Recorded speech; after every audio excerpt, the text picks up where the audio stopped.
So today I want to talk about three concepts in anthropology: enculturation, acculturation, and cultural diffusion. The first of these concepts is enculturation, which is simply the process by which we acquire culture. When we are born, we are essentially blank slates upon which the stuff of culture is written. We learn our ideas, behaviors, beliefs, and attitudes from our families, from our peers, and from institutions like schools. When you were born, you no doubt acquired beliefs about what a family looked like, and maybe it looked a bit like this. If I asked you to tell me about your family, you might say something about your siblings or your parents. For you, this is what a family is. But that isn't the case in all cultures. It is something that you've acquired during your lifetime. Likewise, you may have certain beliefs about space, about where you should live, and about what kind of environments seem normal, natural, and right. These beliefs are a result of the enculturation process. You may have grown up in a suburb that looked like this and see this as a normal life, but if you grew up in a village in the Himalayas or in Mexico City, your ideas about what is normal might be quite a bit different. We live in a capitalist society in North America where some people have a lot more power and money than others, and this too may be seen as normal and natural because of the way we were raised to think about power relationships.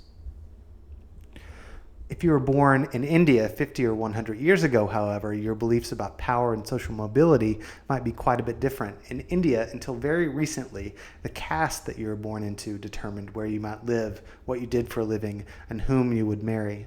So if you were born into the Vaishya caste here, that might mean that you would grow up to be a merchant or shopkeeper. And if you're born in one of the pariah castes, you may have made your living by cleaning the sewers, and this is something that you would have been taught by your family, by institutions, and by your peers. Acculturation is a special type of cultural diffusion whereby two societies are in sustained contact and where one culture is subordinate to another. There are many examples of this, both in recent American history and globally. The first example that I'll cite is of Native Americans. By the 19th century, many Native Americans had been forced off their land, many of them had been forced to learn English, and many had adopted European styles of dress. As a result, much of the fabric of Native American culture was ripped apart and lost. Today, there are hundreds of Native American languages that are no longer spoken. There are Native American religions that are no longer practiced. And as you might imagine, this can have a quite disastrous effect on a culture and its people. African Americans also experienced acculturation as a result of sustained domination by another culture. Before people from West Africa were captured and transported to the Americas to become slaves, they practiced hundreds of different religions, spoke just as many different languages, and had distinct modes of dress and vibrant, unique cultural practices. After a few hundred years of slavery, however, almost all African Americans would wear Western clothing, practice Christianity, and speak English. This is acculturation.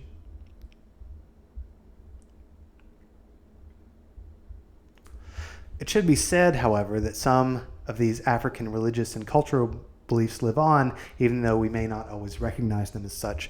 Voodoo is a set of religious beliefs and practices that derive from the animistic religions of West Africa, for example. The third concept that I'll talk about today is cultural diffusion, which is simply the spreading of an idea or practice from one culture to another. So hip-hop, for example, arose in the depressed economies of New York City and its boroughs and quickly spread to the West Coast in places like Los Angeles. More recently, hip-hop has become a worldwide phenomenon, going as far as South Korea. And it should be said that hip-hop itself is the product of cultural diffusion, owing its roots to the Delta blues, to rock and roll, to funk and electronic music.